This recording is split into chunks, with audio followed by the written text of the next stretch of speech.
into his adulthood. On May 25, 2020, George Floyd died, face down on the pavement, right on 38th in Chicago, in Minneapolis.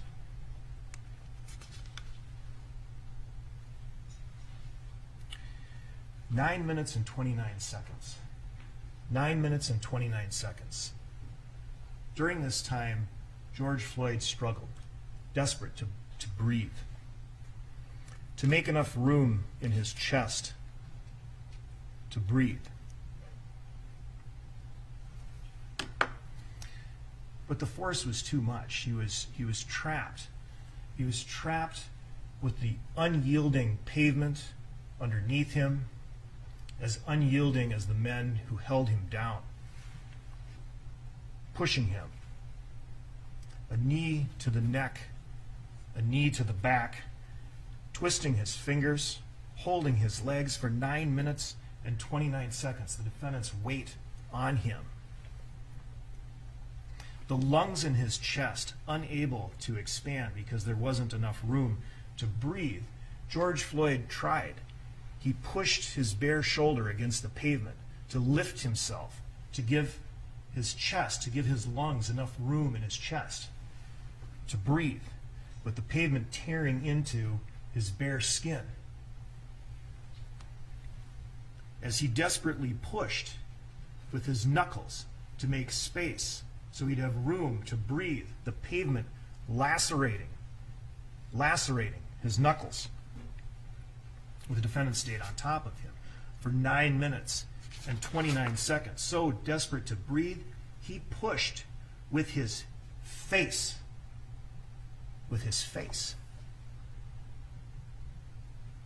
to lift himself,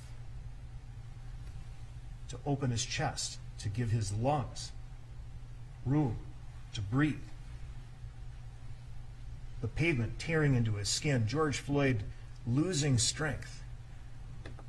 Not superhuman strength. There was no superhuman strength that day. There's no superhuman strength because there's no such thing as a superhuman. Those exist in comic books. And 38th in Chicago is a very real place. Not superhumans. Only humans.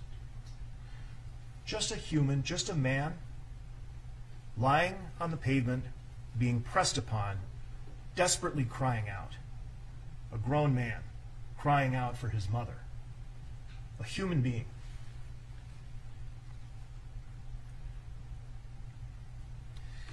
And in that time, and in that place, while he was surrounded in life by people he knew him, faces he could pick out, there was no one there he knew. He was surrounded by strangers. Strangers, all of them. 9 minutes and 29 seconds.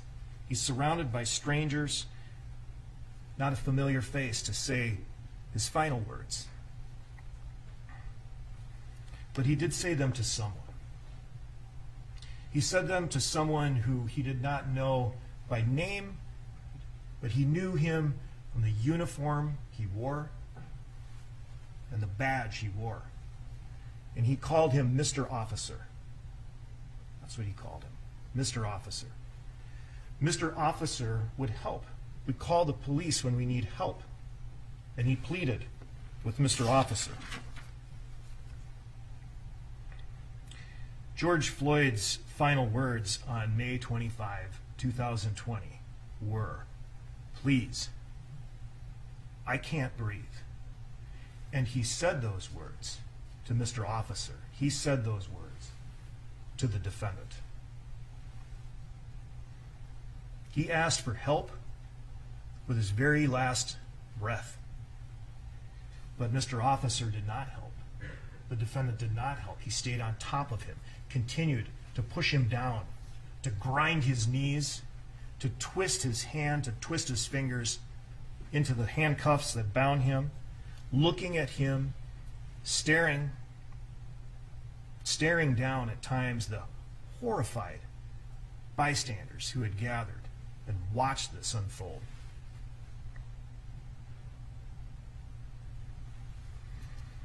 The motto of the Minneapolis Police Department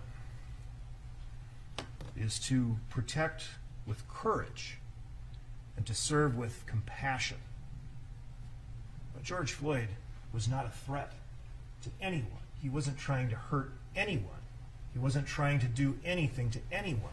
Facing George Floyd that day, that did not require 1 ounce of courage, and none was shown on that day.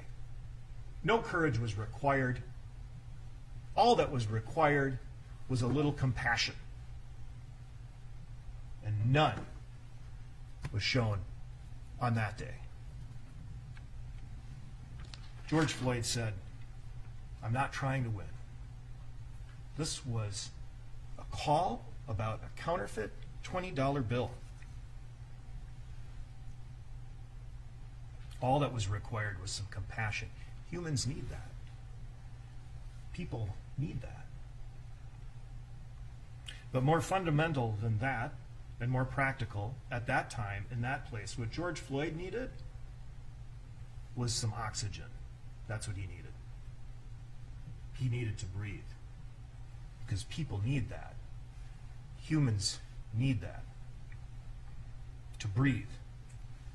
And he said that. And the defendant heard him say that. Over and over. He heard him, but he just didn't listen.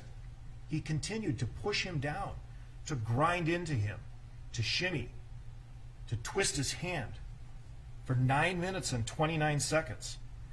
He begged, George Floyd begged until he could speak no more, and the defendant continued this assault. When he was unable to speak, the defendant continued. When he was unable to breathe, the defendant continued, beyond the point that he had a pulse. Beyond the point that he had a pulse, the defendant continued this assault. 9 minutes and 29 seconds.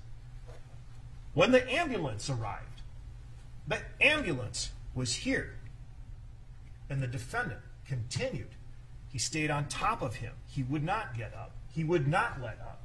He stayed on him, grinding into him, continuing to twist his fingers, to hold him down.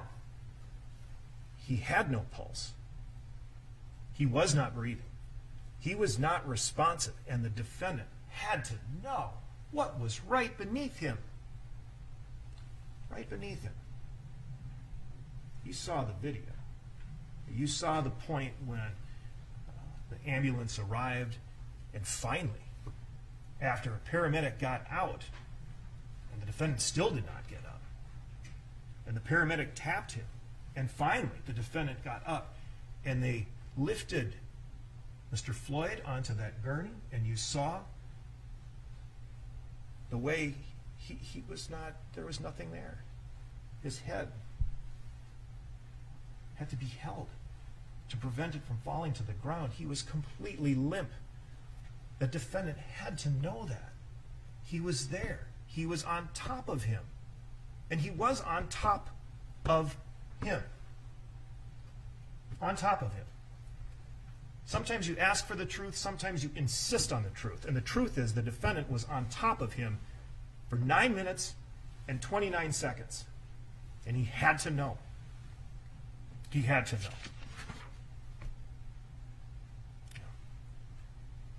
The medical examiner would find the cause of George Floyd's death to be cardiopulmonary arrest, complicating law enforcement subdual, restraint, and neck compression. Well, what you saw the defendant and the other officers doing to George Floyd caused his death. The medical examiner ruled the death a homicide, death at the hands of another. What the defendant did to George Floyd killed him. It was ruled a homicide. The defendant is charged with murder. He's charged with murder and he's charged with manslaughter. The defendant at the time was a police officer. Okay? It may be hard. It may be hard for any of you to imagine a police officer doing something like this.